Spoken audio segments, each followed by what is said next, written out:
Hi, everybody. My name's Ed Farmer. I do the play-by-play on the radio for the Chicago White Sox. He put me in his blog. He said, I like listening to Ed Farmer of the White Sox, so I had to come and see him. This is unbelievable. So I've got 10 stitches in my leg, so I'm going to have to sit down somewhere. Also had this stuff removed from my forehead. I'm a kidney transplant, 28 years. My education is far superior than what you could believe. I've been to Harvard the last 28 years studying T cells for everybody and stem cell research. Just so you know, I'm a transplant patient, 28 years post-transplant. 3 days before I had the transplant, I was dying. My brother Tom saved my life. So that's why you're getting to listen to me on the radio. Nothing is, I have nothing written down when I do the game. If you listen to me tonight, I have nothing written down before I do the game. Some things are tactical, and I understand that, but I'm not nervous when I go on, but my mind is moving in different directions. I have a photographic mind. I cannot see a piece of paper and understand it, but I link things together. I'll take a link. I had Mike Mullen, the chairman of the Joint Chiefs of Staff, answer the President of the United States on all military affairs. I got a blog on him that was this big. So I Googled him the day before. I never get that. I get a message that I'm going to interview someone at 5 o'clock in the afternoon. But I link things together, as I'm sure some of you do. We're here to get an education, right? My education has taken me to places that you never dreamed of going. I've been in the White House with the President of the United States. I've been on Air Force One. What you do here at Fenwick is going to take you to the next level. Pay attention in class.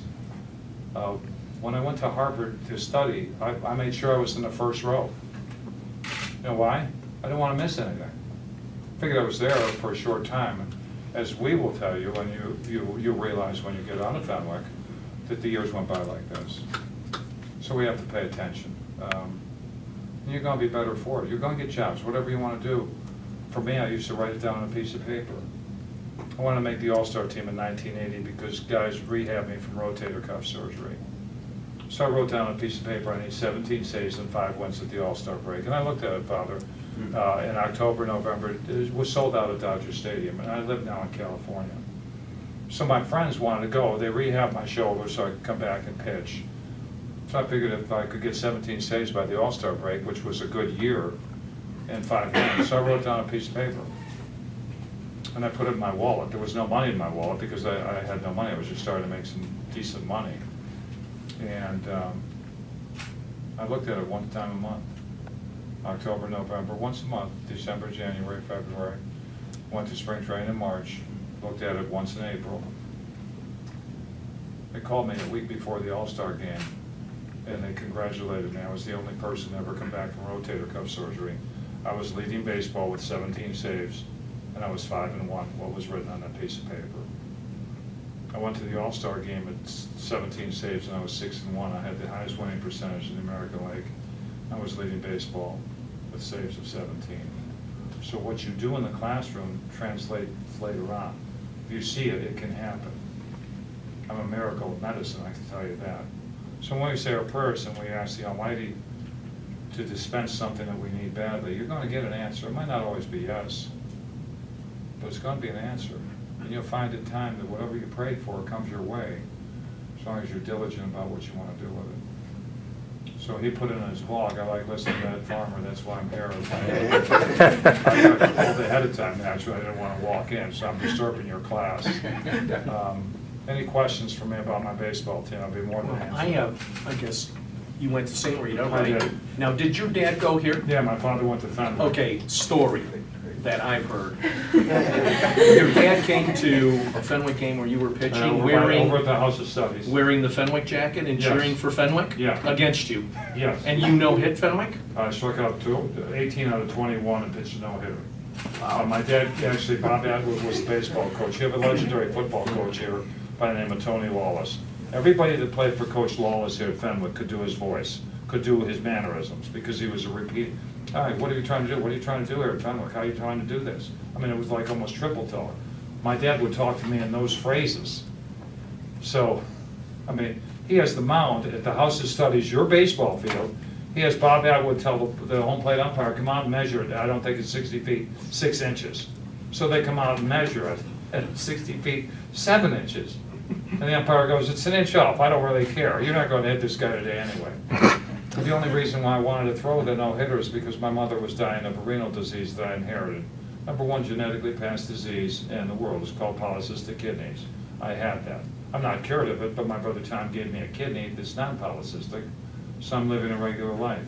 And people still will come up to me and they go, how are you? I go, I'm fine, I'm transplanted. I'm not not any dumber than I was before, but yeah. So, I guess here's the second question from me, and then I'll throw it open to you Yeah. guys.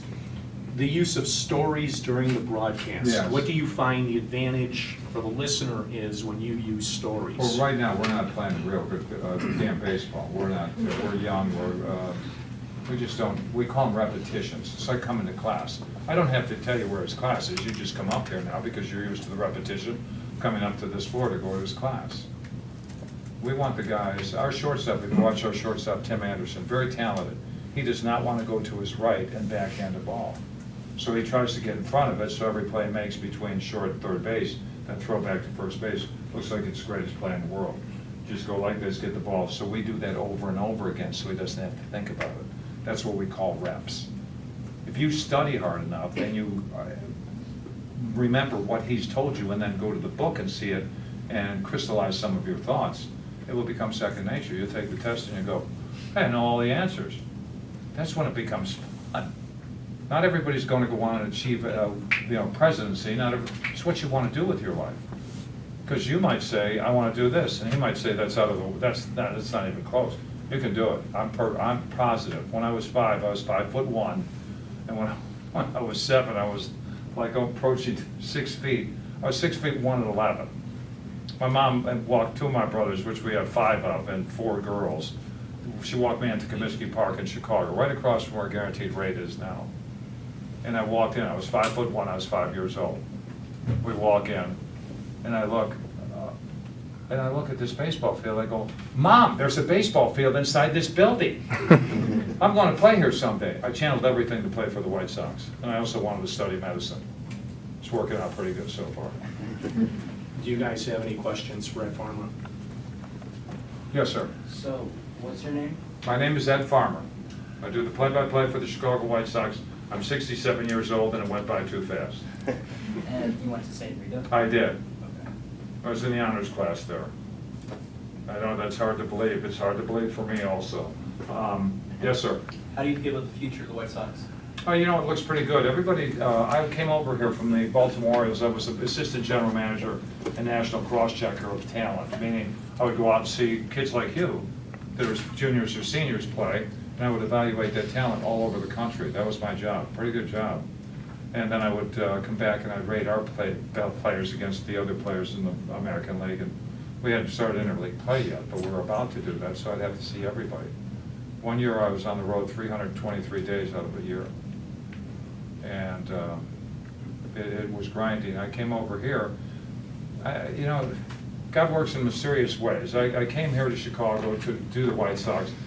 They brought up 4 guys, and I had to see them. I could have not seen them, but it was my job. And one of the announcers said to me, he said, if you could come up on Sunday with me, my partner's leaving, he does CBS radio, which was a fellow by the name of John Rooney. And I said, well, I'm going home. It's the first time I'm home in 15 days. I'm going home at 11 o'clock in the morning. He goes, if you could stay, you could help me. So I called my wife and my daughter. I said, my wife said, what's another 4 hours? That's fine, go ahead. And I did the game with him, and he drove me to O'Hare. He said to me, that was really good. You don't even know what you're doing. That was really good. That morphed into me coming over from the Orioles as a special assistant to the senior vice president of baseball operations. I still don't know what that means. I still don't. I don't know what that means. And national cross-checker and head evaluator of talent. And I had Sunday broadcasts. And I wasn't doing play-by-play on Sundays, but then both guys were doing the games in September, and it was a 3-man booth, so they had me do the 7th inning at Fenway Park, which the left field wall's 315 feet, and it's 39.5 feet high. Right? It's like that wall right there. Not unlike that, that's the proximity of what it seems like when you're on the baseball field, it's right there. So they said, you do the play-by-play in the 7th inning. I had no idea how to frame an inning, how to get through it or come into it. And I said something like, okay, Ventura will lead it off. He hits a fly ball to left. I said, Mike Greenwell was playing left field for the Red Sox. Greenwell comes in, he goes back, he comes in, he goes back. It's in the net for a home run. Terrible call. And they started laughing at me. And I didn't take that well. I had no problem laughing at myself. I mean, my face from having things burned off in the last 3 days, I could care less. So I was taking my daughter to talent. She was a commercial actress. She was 9, and she'd been putting on her makeup in the car on Wednesday night in Los Angeles and on Friday nights. And that's a parking lot at 4 o'clock. I'm leaving to take her into Hollywood. And I figured baseball had to be a poetic measure of feet. Does anyone take poetry here? Okay, so that's done. Iambic pentameter, trochaic feet were the two that I looked at. I dispensed those two. And trochaic was a little slower than iambic pentameter, it just didn't fit.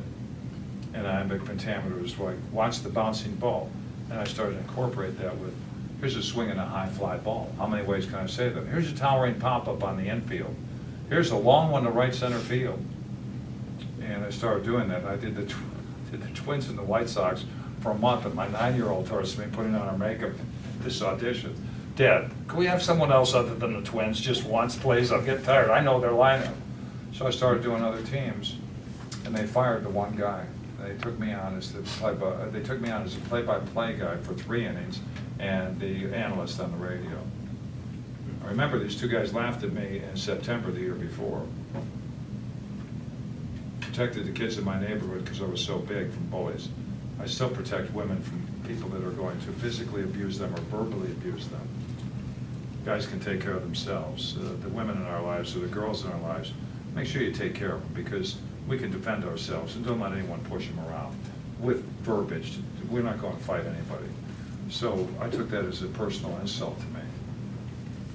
And I practiced all winter. My voice sounds like this on the radio because it's in timbre. It's deep now because you work your vocal cords. So spring training, we're doing the lineups, opening day of spring training. And he said to me, he goes, 15 seconds to go. We're going to make me a subject right off the bat because he has no idea what I've done all winter. You take it out. You know, so if I'm going to stumble, he's going to make peace and time right now with me and tell me I don't know what I'm doing. We're in Sarasota, Florida. So good afternoon from Sarasota, Florida's Ed Smith Complex with John Rooney, Ed Farmer. Welcome to spring training baseball. Spring has hit Central Florida here as the temperature will exceed 75 degrees, but never cross the threshold of 80, and the humidity is 10%. John will have the lineups. I'll call the first pitch. You're listening to White Sox baseball spring training from Sarasota, Florida. You know what happened? I took his job. I took his job. So go get whatever you want to go do. And don't let anyone tell you that you can't do it, because you can do it. I don't write anything down, as I told you. I link things together, like I'll look at a piece of paper and I'll see, I had Mike Mullen, he answers the President of the United States on all military affairs. I just had a general major with me, and I got his bio an hour before I went on. I memorized that thing as well as I could. And he goes, how did you know that? I memorized your bio. He goes, how'd you do that? I said, I link things together. He goes, you linked them together well, didn't you? I said, well, if they weren't good, then I couldn't link them together. Okay, I've got the first question. Who's the smartest one in this room? Okay? Who wants to be the smartest one in this room? This should be a show of all hands. Okay, you get up. You in the blue shirt back there with the tie. Back against the wall, stand up. Listen to what I tell you. Ready? Yes, sir. Don't ever call me sir. You can call me Ed, you can call me Farmy, or you can call me whatever you want. Mary's mother had 4 daughters. Mary's father had 4 daughters. April, May, June, and Mark. Mary. Mary's mother. Mary would be the 4th. Right? There's no intelligence involved in this, by the way. Your mind skips a generation. It jumps, it leaps. Young lady, you're running a marathon with me. And the others are in the room, we're running a marathon. Okay? I'm in second place, you're in fourth. You come to third, you beat him. I've got 100 yards to go and you pass me. You beat me, I was in second. What place do you finish in?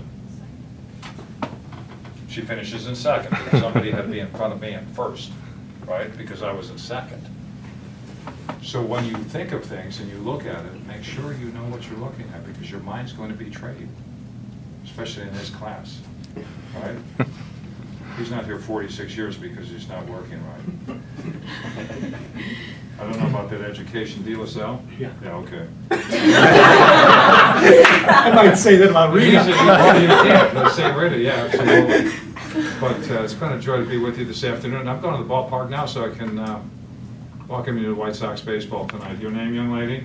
Alexa Belcher. Write it down on a piece of paper, so I have it. And one guy, who wants their name announced on the air tonight? Okay, you answered the question, you were on the hot seat. What's your name? Colin Wright? Colin Wright. Are you Irish? I am. Do you know why the Irish fight between themselves? Anybody? We can't find a worthy opponent. Put Colin Wright's name down.